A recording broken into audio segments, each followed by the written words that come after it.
Hello, everyone. My name is Susan Hoffman, the director of UC Berkeley's Osher Lifelong Learning Institute.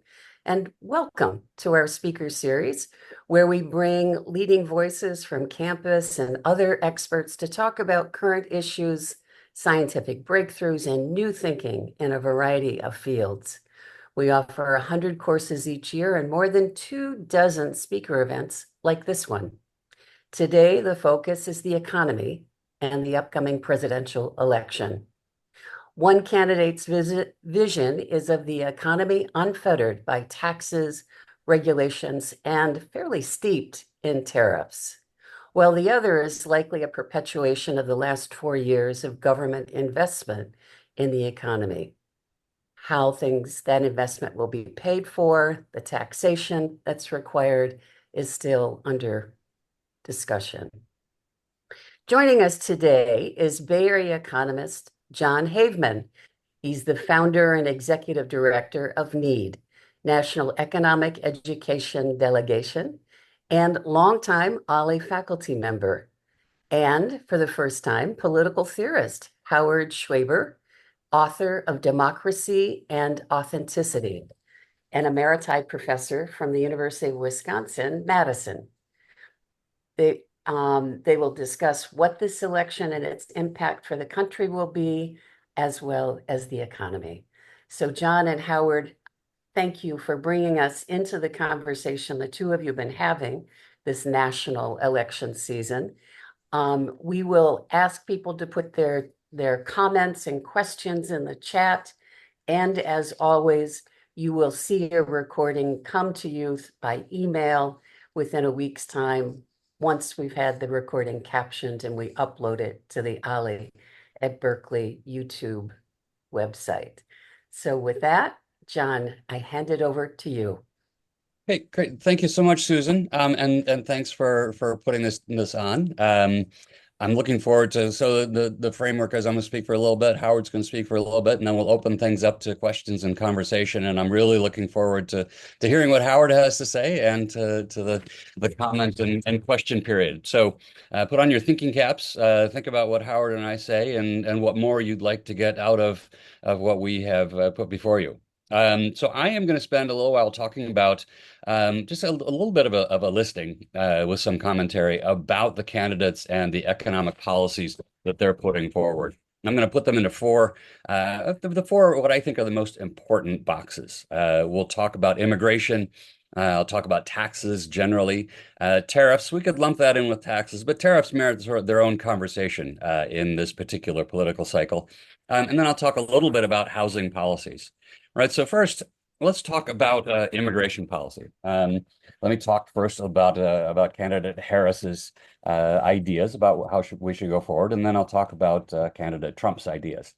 Right. So candidate Harris, she would really like us to go back to May and pass the border agreement that was hammered out with a great deal of energy on a bipartisan basis. And this border agreement would have increased resources for the border significantly.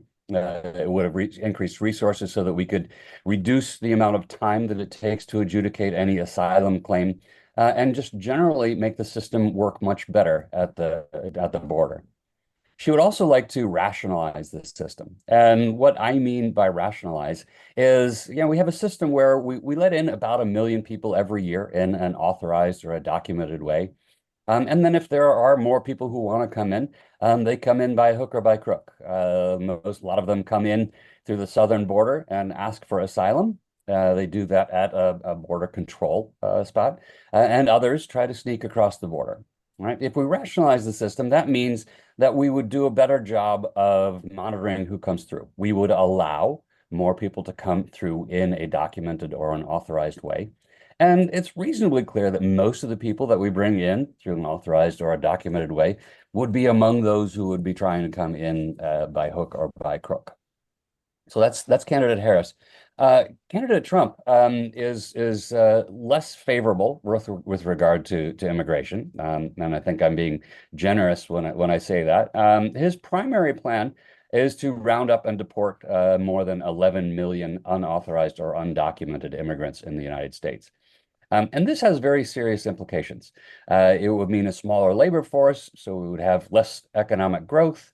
We would have higher prices because those who are here, they are working jobs. They are working jobs, indeed, at lower pay than many Americans would be willing to work those jobs for. And that's either a benefit or a cost. It depends on your perspective. Another important thing to keep in consideration is that with a smaller labor force, we have fewer people paying into the Social Security and Medicare system. I know that that's a little sketchy, that comment. It's not clear exactly how that works. I'll be happy to talk more about that in the chat if people are interested.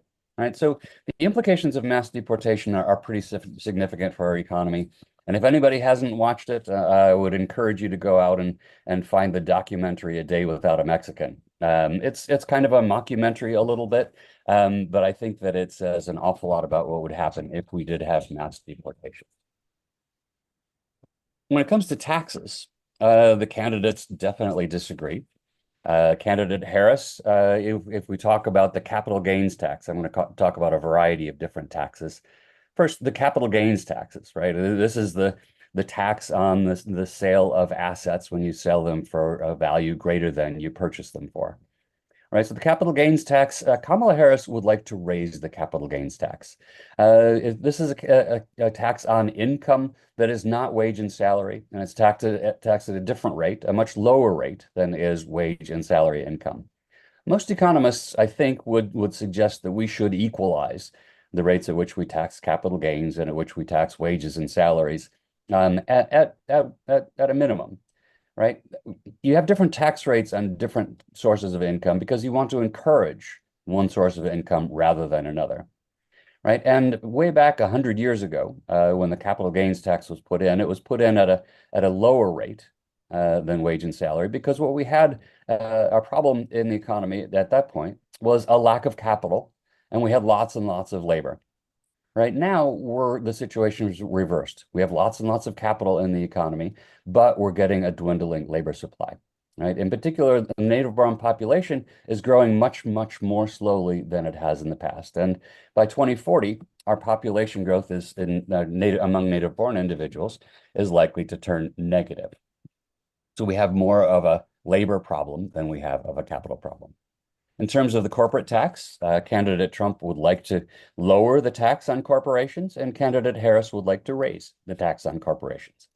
And there are a wide variety of ways of thinking about this. But one of the ways that economists often think about it is that given the loopholes that are available to high income households and individuals, taxing the corporate income is one way of getting at some of that income before the high income households have an opportunity to stash it away someplace where it can't be taxed. In terms of tips, I know that you've all probably heard about that both candidates are in favor of not taxing tips. As an economist, I don't think this is a very good idea, right? Ostensibly, the idea behind not taxing tips is to provide a benefit to low-income households, to low-income workers, right? To start with, those in the bottom quartile, the bottom 20% of the income distribution, only 5% of them are in tipped jobs. Only 5%. So this is a very, very narrow benefit. And the economics of this are in fact very complicated, right? You can stop taxing tips, but that probably means that the wages for the tipped workers will go down, not just because employers are mean and they want to lower the wages to recoup some of the benefit, but because more people would be interested in having those tipped jobs. More people interested in having those tipped jobs means that the wages you have to pay to hire somebody into a tipped job go down. Right. So in a nutshell, the benefits of this policy would get spread out over a wide variety of people. In fact, they get spread out over all of us, right? All of us. You know, if you think about when you go into a restaurant and you tip somebody, you think about how much you want the wait person to receive. And if you know that their tips are not being taxed, you might in fact tip less. Right? Some of the benefit would go to those who pay the tips. So it's really not a very effective plan to get higher income to lower income households. The effects would be distributed very widely. It's also true that economists don't favor singling out one part of income and not taxing it. We would rather use our progressive tax system. And if we want to help low-income households, we can do that by lowering the tax rate on low-income households. We don't have to have some special program for people who get tips versus people who don't. All right, that's enough on taxing tips. In terms of income taxes, candidate Trump, I think, would most like to extend the tax cuts that he put in place in 2017, I apologize. And those tax cuts are primarily tax cuts for wealthy individuals, right? And if you believe in supply side economics, if you believe in trickle down economics, then you might be in favor of that because you think that giving tax cuts to higher income individuals, that means they'll invest more in the economy will grow, and that will make all of the rest of us better off. But the truth is that there's never been a credible study that suggests that that remotely works. All right, job creators in the US economy tend to be people who buy things, right? If we buy things, then that creates incentives for investment to produce more of those things that we buy.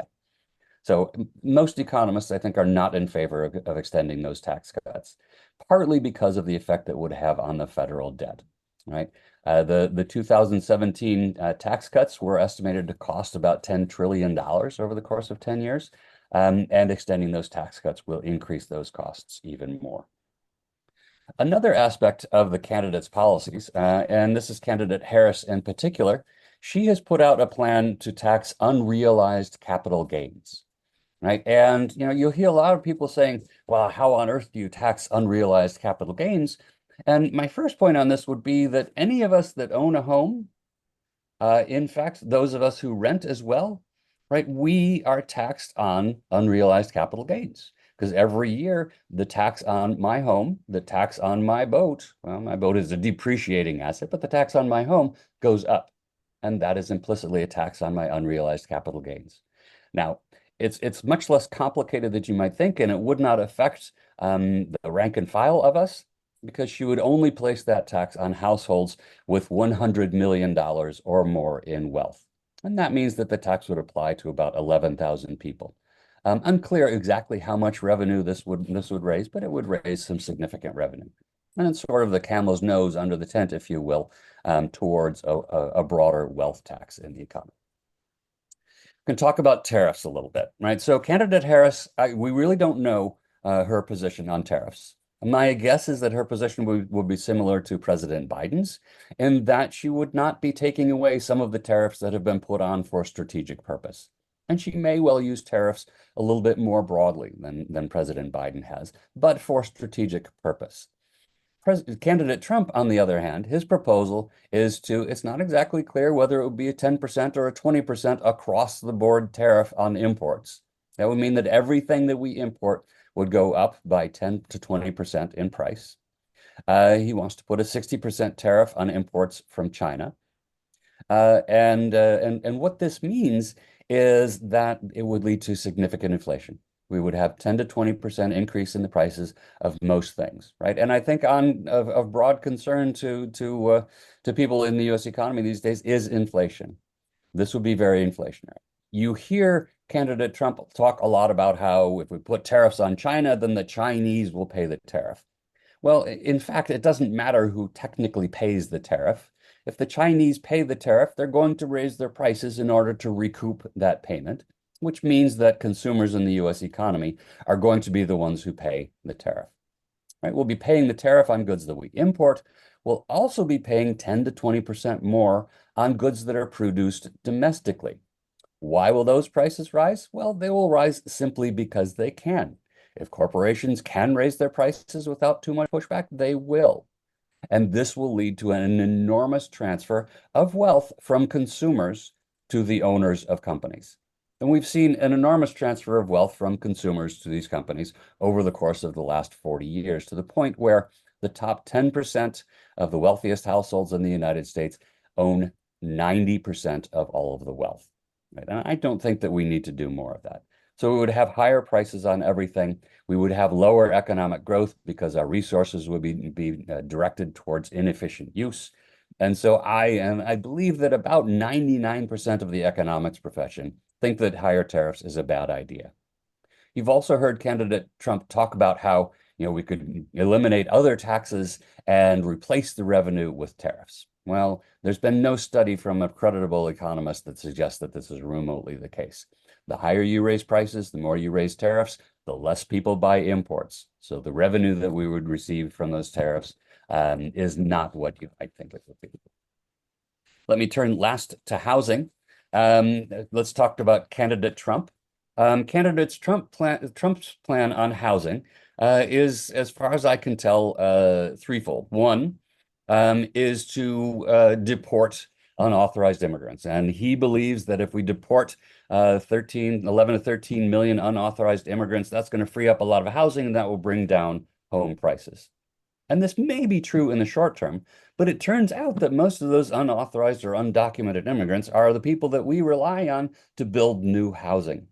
So if we deport them, we will have slower growth in the housing stock, and this will eliminate any benefit of reduced home prices because of the deportation.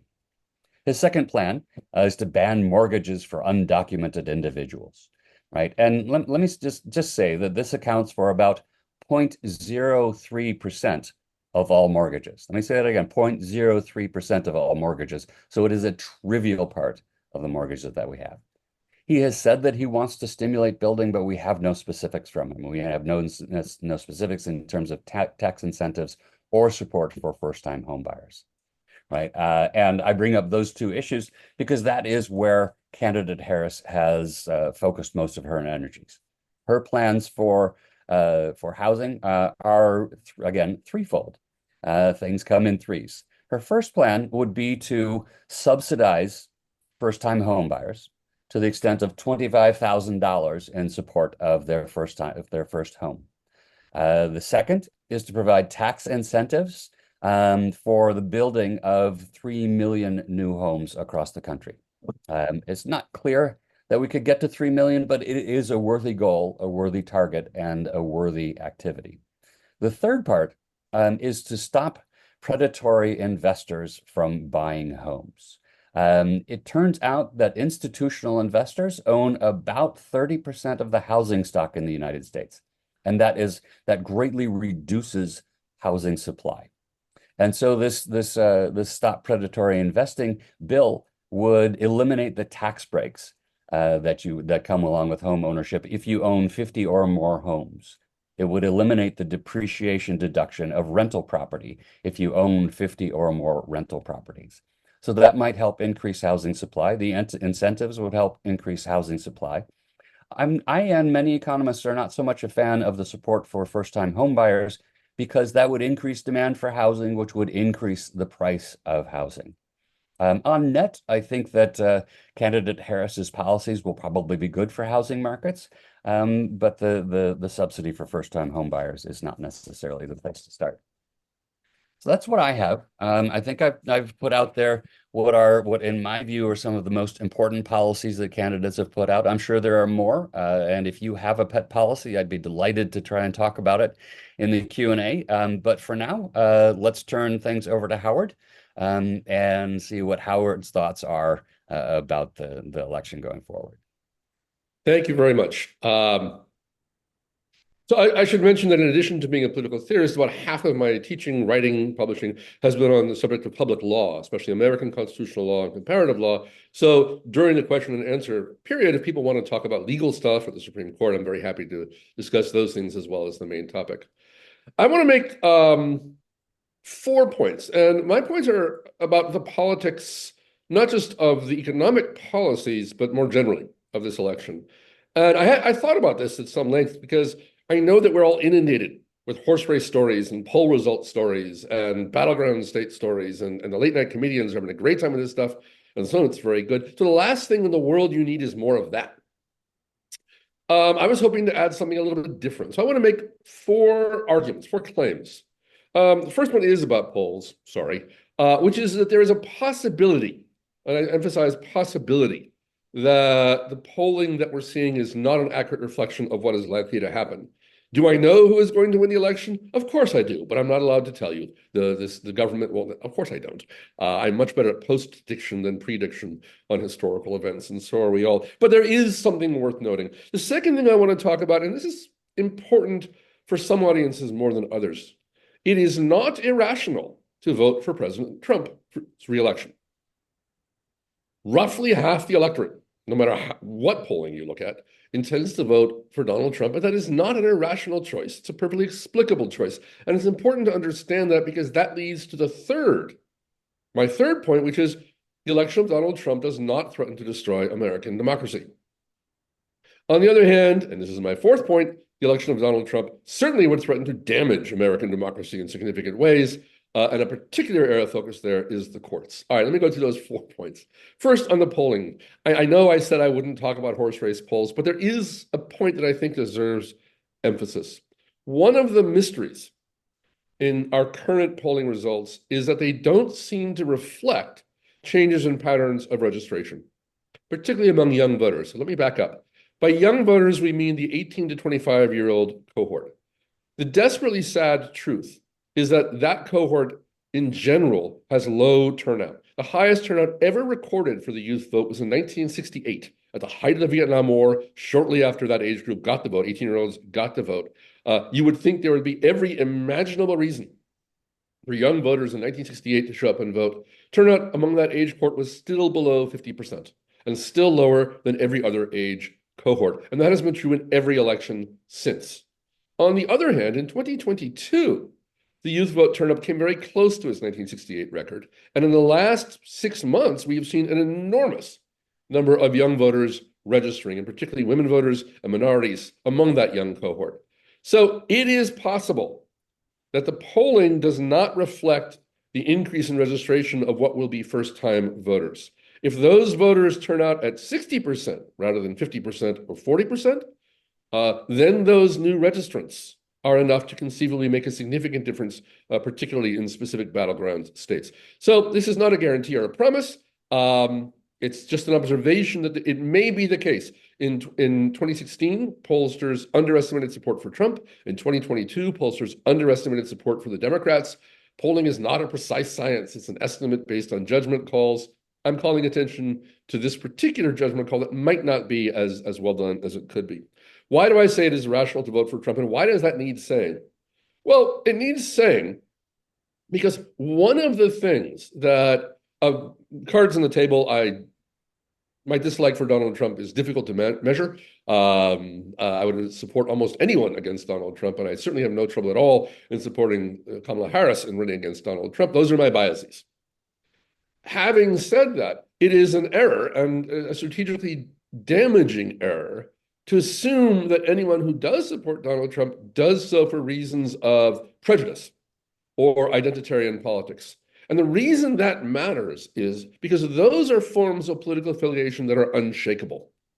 I don't think Trump's coalition is in its entirety, or even its majority, made of those kinds of unshakable affiliations. There are two big issues that voters who are voting for Trump care about. One is the economy, and one, surprisingly, in our history, is foreign policy. Jon just gave a fairly exhaustive explanation, and I couldn't agree more, based on less expertise, that Trump's proposed economic policies are likely to be disasters. But that doesn't change the fact that for a lot of voters, what they see around them is an economy in which they are not living with security and comfort, and a Democratic Party that is insisting, at least some of the time, that they ought to feel that they are living in security and comfort, which is a poor political message. Part of the reason is that lagging indicators. A lot of the positive effects of the Biden administration's economic policies have started to show up in statistical indicators, but have not yet shown up in the form of jobs on the ground. It is the case that real wages have accelerated faster than prices, and while that's a net gain for working people, it doesn't make people feel particularly secure. I am not disputing any of the things that Jon said. On the contrary, I couldn't agree more strongly that the Trump economic proposals look to me to be a dumpster fire, but it is not at all irrational to be dissatisfied with the current state of the American economy for a lot of voters in a lot of places. Something that Jon and I talked about in a conversation. We have a tendency in this country to talk about the economy as some sort of national whole, or the economy of a region or of a state. In real life, economies are much more local than that. There are rural areas in which in the recession of the 1980s and early 1980s never lifted. In any boom state, there are areas that are not affected by that boom, and vice versa. So if you're asking about individual voters' perceptions of their own personal and household economy, appealing to national or large-scale trends is not always helpful. The second depressing reality is that an awful lot of Americans would be perfectly comfortable with Russia keeping the eastern fifth or quarter of Ukraine. An awful lot of Americans would be perfectly comfortable with thinking that Netanyahu's strategy in the Middle East might work. Absolute military hegemony for Israel, complete destruction of Hezbollah and occupation of southern Lebanon, basically turn Gaza into a parking lot, ethnic cleansing and takeover of the West Bank. These are horrifying outcomes to many of us. But the truth is that to many Americans, they're fine. And those Americans are not wrong in the sense that from a brutally self-interested perspective, those outcomes are not necessarily bad for Americans. It is not likely that Putin will go on and try and invade Poland. Keep in mind that Putin thought he would conquer Kyiv in 3 days. It turned into a bloody and difficult slog. He has learned that invading the Baltics or invading Western Ukraine, let alone Poland, are likely to be militarily impossible. There's a perfectly plausible scenario that says, force the Ukrainians, cut off the Ukrainians' arms and force them to negotiate a settlement where Russia keeps a large chunk of its currently occupied territories, back Israel's extreme right-wing militaristic government to the hilt for a quick and bloody end rather than a long worked-out solution. And from a purely self-interested American perspective, even leaving out ideological elements like Christian nationalism, there are a lot of voters who find that perfectly attractive. I don't agree with them, but it's not insane. All right, why does it matter that it is possible that Trump voters are not irrational? Because, the next point, the reason Trump does not have a capacity to destroy American democracy is that his voters are rational. If Trump becomes president and moves toward autocracy and does not deliver public goods, if his economic policies do not deliver readily available housing and lower prices and more good jobs, which I am absolutely confident they will not, he will lose support rapidly. There is a core of MAGA support that is sub-ideological that I think almost literally no event will shake their faith. It really is a religious faith. But that is not by any means the entirety, or from the data that I've seen, even the majority of Trump's support. I can point just for one specific example to the increase in support for Republicans among Latino voters. That is based almost entirely, if not entirely, on economic self-interest, on perceptions of economic self-interest rather than sort of culture war issues. It is also the case that this, by any measure, no matter what happens, will be a close election. That means there is already very substantial built-in resistance to Trump's agenda, and it would not take very many defections for him to no longer have the critical mass of support he needs to carry out his programs. Finally, I think the most insightful thing I've heard about Donald Trump as a candidate is the comment from way back in 2016 that his supporters take him seriously but not literally. His detractors take him literally but not seriously. I think that's exactly right. I think he says a lot of things that his supporters toss off as well. He doesn't really mean it, like a one-day violent purge of police brutality or being a dictator only for the first day, but for the first day of his rule. This happened also, incidentally, with Ronald Reagan. He had a lot of supporters who assumed he wouldn't actually do what he said he would. If Trump actually follows through on some of the things that he, and especially the people around him, have been threatening to do, I think he would suffer elite defection quickly and voter defection shortly thereafter. So no, I do not believe, as an historian and as a political scientist, that the election of Donald Trump has the capacity to pose an existential threat to American democracy, which does not mean that it cannot do very significant damage. And I want to point now to my last point. I'm sort of rambling on, I know, but I have a few minutes left, to three specific things. One is the courts. In 2016, it was striking that for the majority of Republican voters who voted for Trump, gaining control of the courts was listed as one of their top 3 priorities. Among Democratic voters, it wasn't in the top 10 priorities at all. The same was true in 2020. It is not until after the Dobbs decision that Democratic voters suddenly began to think seriously about what having control over the staffing of the federal courts might mean, and in 2022, that had a big effect.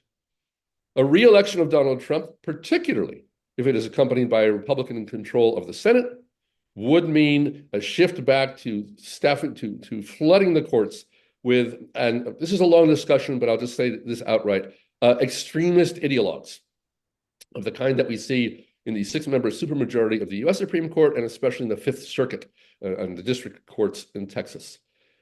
Courts do not have the capacity to end democracy, but they absolutely have the capacity to do two things. One, fail to protect it, thus opening the door to party manipulation and elite manipulation at the local and state level in particular.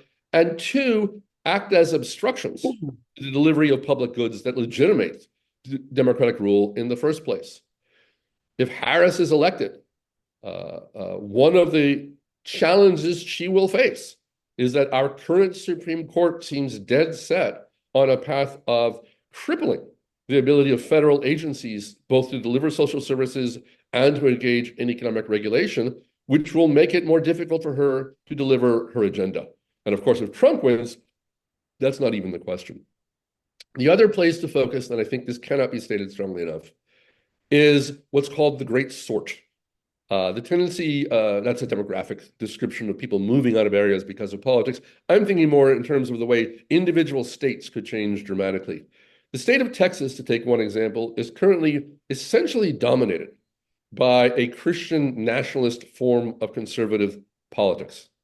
In the absence of checks from either the federal government or the federal courts, that kind of process can reach an even greater extreme in a variety of states, particularly across the South.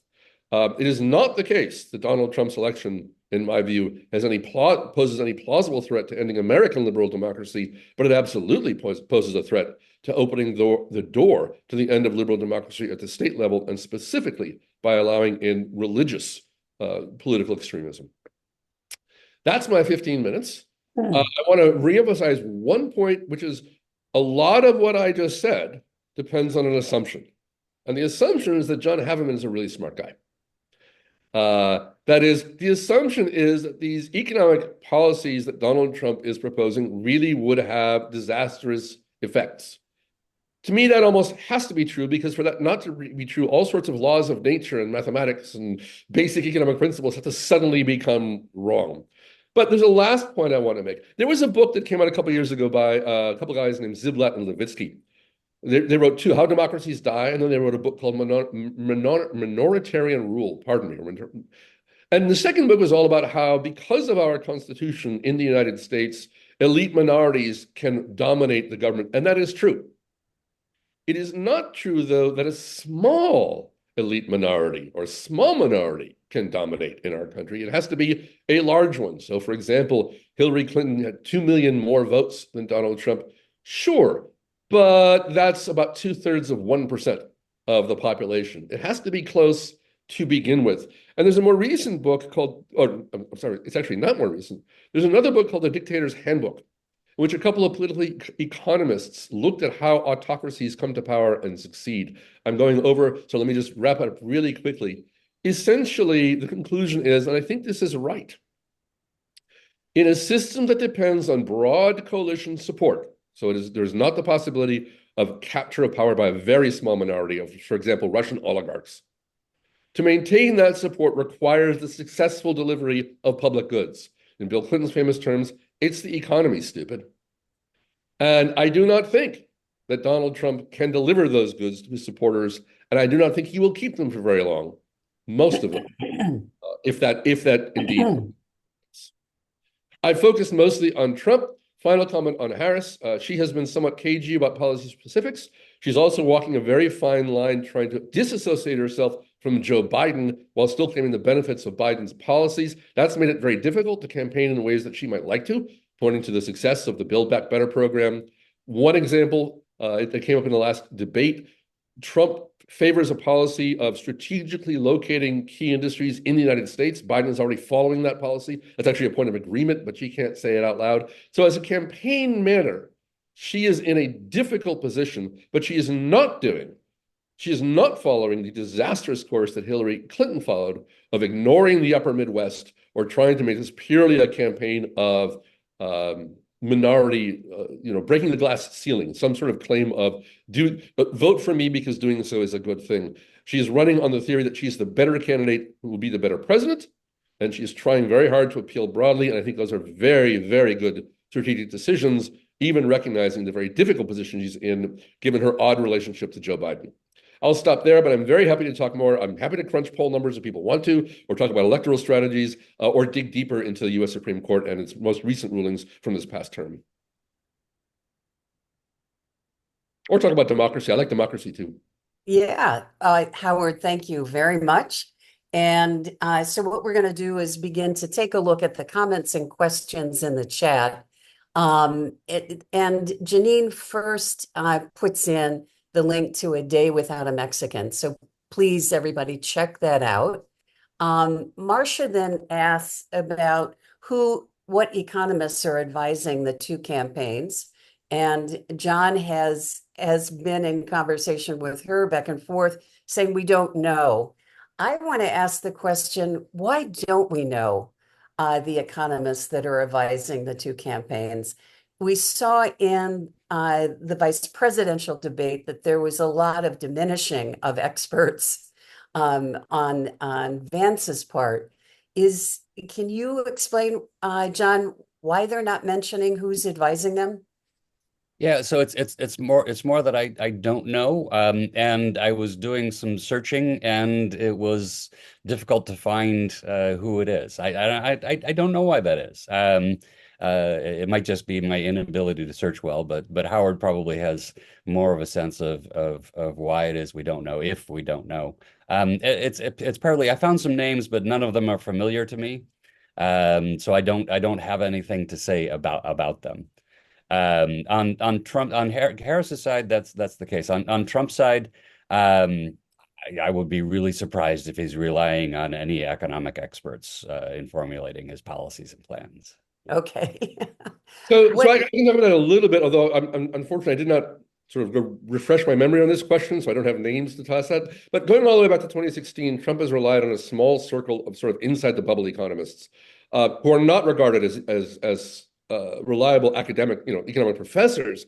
They're people who worked at investment firms or who became popular on social media with somewhat fringe theories. It is not an exaggeration to say that Trump and his people rely on fringe economists for their support. And the term economist there does not mean a professor of economics. It's just people who sort of claim that title or have some background.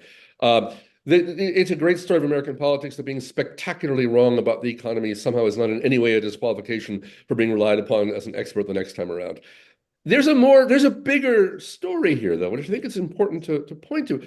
Part of Trump's appeal is the rejection of experts, the rejection of elite opinion, the rejection of universities and highly educated people. Part of the cultural appeal of Trumpian right-wing populism is the claim, and to me, 2008 was a key point, not the only point, but a key moment in the development of this narrative. The claim that all those supposed policy experts have been letting you down all along, and you can't trust them.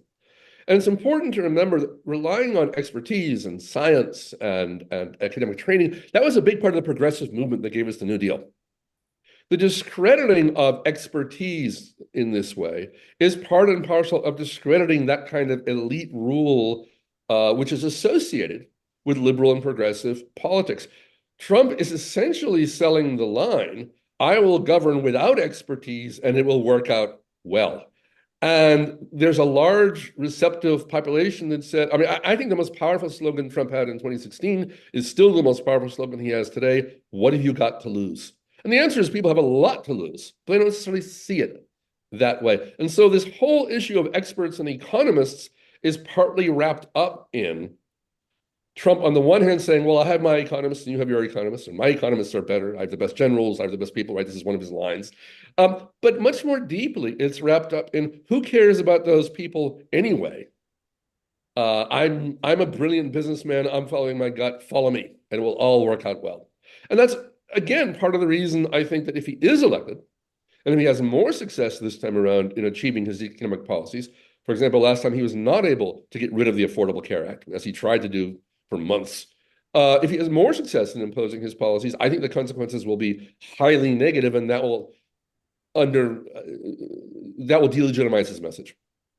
But it's only when we see the consequences, because right now people are not trusting of these projections. And even the most persuasive possible, I mean, it's sort of basic common sense. If you take 11 million people out of the, first of all, the cost of 11 million people being deported is itself massive. Just the cost of doing that is a mind-boggling cost. It's the cost of a mid-level war.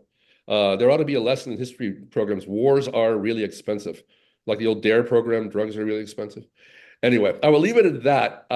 But part of Trump's ability to make absurd and outlandish claims has to do with the fact that he's also selling distrust of expertise. And it's very hard to combat that in the current environment. Yeah, let me add that it's a really important point that if he does enact a bunch of his policies and it turns out negatively, it's going to undercut his message. But once he's in office, he doesn't care. He will be in office for 4 years. He doesn't, but his party does. And so he could suffer what's called elite defection. So, for example, you're already seeing Ted Cruz, of all people, this week in Texas, portraying himself as a bipartisan guy who crosses the aisle to work with Democrats because he's discovered he's at risk of losing an election. Trump doesn't care, but he could suffer defections among his supporters, both federal and state Republican officials and the voters that they need in a very real way. But no, he personally has nothing to lose. Yeah, let's just hope we don't find out if that happens. I could not agree more. And John, were you at all surprised about the mention by the CBS commentators in the vice presidential debate of the Wharton School and the sort of trillions of dollars, 1 trillion plus on the Harris side and 5 trillion plus on the Trump side? Do you think that that's going to carry any weight? Do you understand how they were calculating that? I do, and it doesn't surprise me, right? You know, every candidate vows to spend more than they vow to tax more, right? And programs cost money. It's a simple reality, especially deportation, as Howard was talking about. So, you know, virtually everything that they want to do is going to cost money. I think the important thing out of the Wharton School is that he is promising a lot more debt than she is, right? And that's important. We aren't in a point where the federal debt is a big deal. That's a big number, but it's not a big deal yet. It's about 100% of GDP, and we can probably go for a long time keeping it at 100% of GDP. If we go up to 105% of GDP, that's not going to matter. We've got structural policies in place, in particular Social Security and Medicare, that are going to cause the debt to balloon significantly. So I would really like to hear the candidates talk about how we're going to do something about that, but we're not going to, because that's revenue raising, and candidates don't tend to talk about revenue raising. Correct me if I'm wrong, Howard. Oh, no. Quick bit of economic history that I think John knows so well, he thinks it's not necessary to mention it. At one time, during the greatest boom, growth, success of America that we look back on, the golden age of the 1950s and early 60s, the top marginal rate was 90%, or in the 90s. It dropped to the 70s under Kennedy. It dropped to the low 30s under Reagan. It's dropped again. I think there's really clear. I actually once did an analysis in the first Reagan term. We had a remarkable natural experiment. Some taxes were lowered and some taxes were raised. And so we could specifically see in the same economic environment the effects on revenue of tax cuts. I don't think there's anyone who disagrees, again, except for a couple of, I don't know how else to put this, crackpots, that we have gone much too far in cutting taxes, that it drives the deficit much too far. For a very long time, politically, that was the point, to force the federal government to shrink by starving the beast. When that became unpopular, people who support tax cuts came up with a new justification. No, cutting taxes makes more revenue, therefore we can cut taxes and still have all these federal benefits. It never made sense. It doesn't make sense now. The one quibble I will raise with John is that if you are in a situation of constrained raising of revenue and constrained spending, and if debt servicing becomes sufficiently large that it eats up a measurable, substantial chunk of the budget, that has a spillover effect of making it even harder to do other things, including things that are needed to help stimulate the economy. Yeah, no, I agree with that 100%. Right. And if the CBO is right, interest payments are going to go up to about 25% of the federal budget by 2050. right? And that is sizable. That's important. A really important aspect of that is that about I don't know, a quarter or a third of that interest payment that gets thrown overseas to other countries, and that does no good for anybody here. It's one thing if we're paying interests to American citizens. It's another thing if we're paying it abroad, because it's just money that we could use here, going elsewhere. There are many questions in the chat. We may not be able to get to them all. We have a participant from Vienna, Austria, which is a theoretical question, which I will ask the two of you if you could answer quickly, or if not, we will take it offline and answer it after our conversation is through. But Mike Boyle asks, to what degree would you both contemplate a systemic deficiency in the current system and the viability of a deliberative democracy? Does that question resonate for either one of you? Absolutely. Okay. And then Howard, would you give us a minute about this? Yeah, the problem is giving a short answer. I figured. I think it's Marcel Proust who once wrote a letter that ended, I'm sorry I wrote such a long letter. I didn't have time to write a shorter one. The concern is certainly real. So for just one example, there's a guy, a very, very famous political scientist named Juan Lintz, who 50 years ago, studied systems of government around the world and concluded that mixed government systems that have both presidents and parliaments or congresses, as we do, are inherently unstable. And then he marked the United States as an exception, and he said he didn't really know why, it just is. I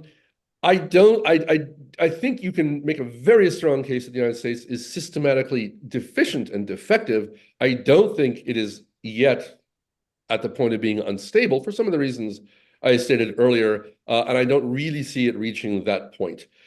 One thing, we can muddle along in bad shape for a really, really long time before things actually fall apart. Things could get quite bad, but nonetheless still hold together. So deficient, sure. Genuinely unstable, I don't think so. But there is no short way to answer that question. Okay, thank you. And then we have the question about Jill Stein's position. Thank you, John. You carried that question. And then I think other questions back and forth about, see, I'm now looking, Brian Murphy recommends the Finkelstein Wannabe Fascists from UC Press. Important electoral point regarding the huge number of new young registrants. 20 conservative states have made voting by students much more difficult. How to mobilize the huge number of young voters to actually manage to vote is critical. Young people who do vote over 68% Democratic. Any comment before we move? This goes back to the point I made earlier. How much will the increase in young registration translate into actual votes? Partly it's turnout, but part of turnout is the deliberate effort by Republican-controlled legislatures to make that more difficult. That is absolutely true. And the missing piece there is that it is the conservative dominance of the courts that allows that to happen, because repeatedly the courts have been asked to step in and prevent those kind of voter suppression efforts, and they have refused to do so. Okay. All right. Thank you. And then as I scroll further, I see that there is Bruce Enos asks a question about the demise of the Chevron doctrine. Do either one of you want to speak to that? Yeah, sorry, Jerome, but let me do this. This is real quick. So I said before, there's a large-scale backlash against the progressive era New Deal way of thinking about government. A huge piece of that was the creation of the executive agencies. 80% of what the government does is done by agencies. Agencies really are a fourth branch of government. They don't fit neatly into any of those three branches. They're the ones who turn broadly shaped laws like don't pollute the air into specific regulations, like how many parts per billion of carbon is tolerable. They're the ones who adjudicate specific disputes. They do most of the work. The conservative movement in this country in recent years has been dead set on undercutting that part of the federal government in order to weaken the national government's ability to deliver public goods. That's largely a legal challenge, and the Chevron doctrine is key. So in the last 3 terms, the U.S. Supreme Court has actually made a series of decisions. Another one is West Virginia versus EPA, and another one is Loper-Bright versus Raimondo, which in different ways have radically, and I cannot emphasize this enough, radically rejected what had been 60 years of settled jurisprudence and 60 years of settled practices of how agencies are run, and have cast into doubt the continuing viability of the entire system. So Chevron deference was a principle that said if a law that gives an agency power is ambiguous, courts should defer to the agency's expert understanding as long as it's not unreasonable. That was overturned just this past term in Loper-Bright, case that I mentioned, which means that now courts are energized and encouraged to step in and second guess agencies always in the negative. That is, always finding that they're exceeding their mandate. In a case called Jarchese versus SEC, just this term, the Supreme Court, for the first time after more than 70 years, ruled it is unconstitutional to use the special courts that agencies rely on, they're called administrative law courts, to adjudicate disputes in which there is money at stake. To give you an idea how radical that is, this past week, a federal court in Texas, based on that ruling, declared in favor of Amazon that the National Labor Relations Board is unconstitutional. So there's an effort, the overruling of Chevron deference is part of a large-scale effort to just dramatically undo and reshape the way the federal government operates and dramatically limit its ability to do things. And the problem is it's all so new. It's almost all in the last 2 terms of the Supreme Court that we don't yet know if there are any limiting principles that will emerge. We don't know if the court will backpedal, as it has done on guns, for example, from its most extreme position, or whether this will be a true constitutional revolution. I left this out before, but let me just toss this out. If Donald Trump is elected, I can promise you, I think, that we will face multiple constitutional crises over the 4 years of his term in office. Sorry, it's a huge and important topic. Jon. Yeah, no, I agree with all that, and it's a complete disaster. But it is the natural next step once you've got the courts packed, and you've got the view of experts sufficiently denigrated. Right, this is the next place to go. Right, just rely on the expertise, if you will, of judges to make these really complicated and important decisions. It's absolutely ridiculous and really actually terrifying. I mean, I have a law degrees, and I certainly think that makes me an expert in women's health, chemistry, and economics, among numerous other topics. But that's really what's at stake here. I'm sorry, real quick. Those administrative law judges I was talking about are different from ordinary judges in that they're technical experts in their field. So if you have an environmental law judge, that person has studied environmental science. Insisting that all those cases, and there are hundreds of thousands of them, be heard in the regular federal courts means leaving it all up to the joke that I just made, that, well, I have a law degree, therefore I'm capable of determining these things. It's unimaginable, the chaos that would result. As I say, the court may next term, the term after that, backtrack a bit. But right now, it looks like we're on the brink of something truly disastrous.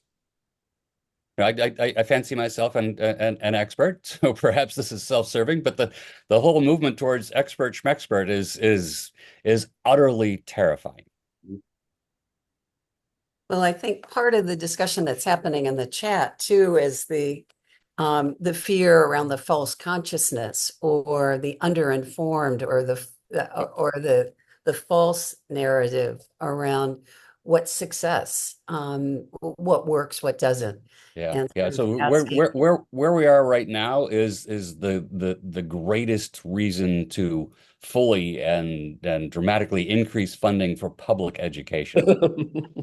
Yeah, absolutely. I mean, no, that's a profound argument. The more complex a society, the more extensive government capacity, the more you need an educated population. The fear is that the only way a lot of these voters will learn that these ideas are wrong-headed is by living through the terrible consequences. The reassurance is that if those terrible consequences happen, a lot of those voters will say, gee, that was not such a good idea after all. Yeah. Oh, let's cross our fingers that we A, don't have to go through that, and B, that they do have that realization, because I'm not at all convinced that they would. But well, so I mean, here's an interesting sort of cultural question. It is astonishing to observe the level of suffering Russians will accept while still supporting, for example, Putin. I mean, mind-boggling. You have to spend time there to really appreciate it. And the same is true of places like Central Asia and some Eastern European countries. I don't think Americans are like that. I think Americans respond to bad economic conditions quickly and viscerally, and will rapidly turn to blame the person who was carrying the standard. That's one of those very vague black box culture points that you can't possibly measure, but it makes a great topic for dinner discussions. Well, why don't we've got an economics question that has come in from MJ Corby. Doesn't increasing jobs reduce government subsidies and increase tax revenues as opposed to trickle-down policies that raise CEO compensation and enable corporate stock buybacks? Yeah. Sorry, so I didn't mean to step on you. That's go ahead. Okay. Yeah, sure. Increasing jobs does. And the whole expressed theory behind supply side or trickle down is that the investment that wealthy individuals with their tax breaks, that investment will create jobs, which will create revenue, which will recoup the government for the tax cuts, and all of that is not true. It doesn't work that way. I mean, the tail end of your question is right. You know, the trickle down policies raise CEO compensation and enable corporate stock buybacks, that kind of thing. A little less clear on the stock buybacks, but yes, increasing jobs. And we learned this morning that we're creating jobs at a pretty steady clip in the United States. 254,000 jobs created last month. That's a good number. It's a very good number for the Harris campaign. But the issue of increasing jobs, we have to, at some level, if it's a real government policy or program to expand the number of jobs out there, there's going to have to be support for creating those jobs, and really lengthy conversation about how that might happen. But in the short term, it might cost some money. It's going to involve more programs like Build Back Better, the Inflation Reduction Act, and things that the Biden administration has already been pursuing. And as Howard mentioned, right, boy, it would be nice to have the results of those efforts now, but it's going to take time. We'll see in the future.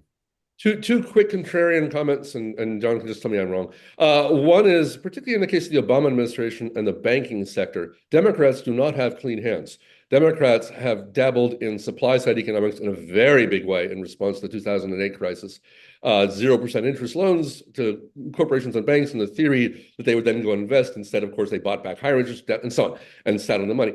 The second thing is, at the risk of simplifying, and again, John can just correct me, but in my experience of studying political economy, there are really two basic tools the government has, and it depends what problem it's facing. If the problem is insufficient economic activity, then demand stimulation, and especially by emphasizing growth in jobs.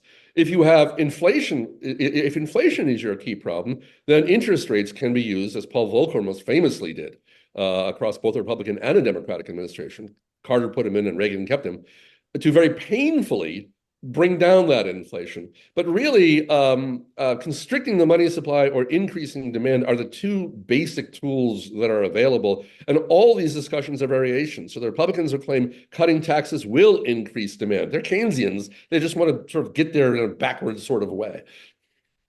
Yeah, no, Howard, I don't fundamentally disagree with either of those, especially the notion that there are two ways. And that is just true. I'll quibble just a little bit on why so much money went to Wall Street, and that's simply government capture by Wall Street. That's you expressed a theory, and maybe somebody at the time expressed that theory, but it was covering up just I think government capture by Wall Street. I'm appalled that you think this is mere politics rather than carefully thought out economic policy.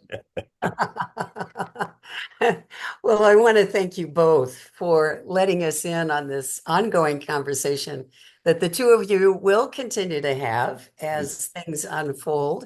And I want to thank you both. And John, specifically on your sort of four boxes, and the two candidates, and where, all those various elements, I think will be really helpful, because one of the things that we have been doing is trying to help OLLI members and others who participate in our speaker series, how to have them be equipped, to make some of the arguments, with family and friends, so that there is more of a reality principle, in these exchanges. And so thank you for all of that. But again, thank you both for joining us and all of you who have been in attendance today. We will be meeting again next week, same time, 10:30. We'll be looking at the gender spectrum and the politics of gender. And it'll be with UCSF's Dr. Diane Ehrensaft, and she will be joined by her colleagues. She herself has just written a book on these issues, and I think we will have a really lively and important discussion. As I mentioned that, let me just give a movie recommendation. Will and Harper is with Will Ferrell. It's about a road trip he takes with Harper, who is an old friend from Saturday Night Live days, who has become a transgender person. And so it's a phenomenal documentary. So check it out, and thank you. We'll see you next week.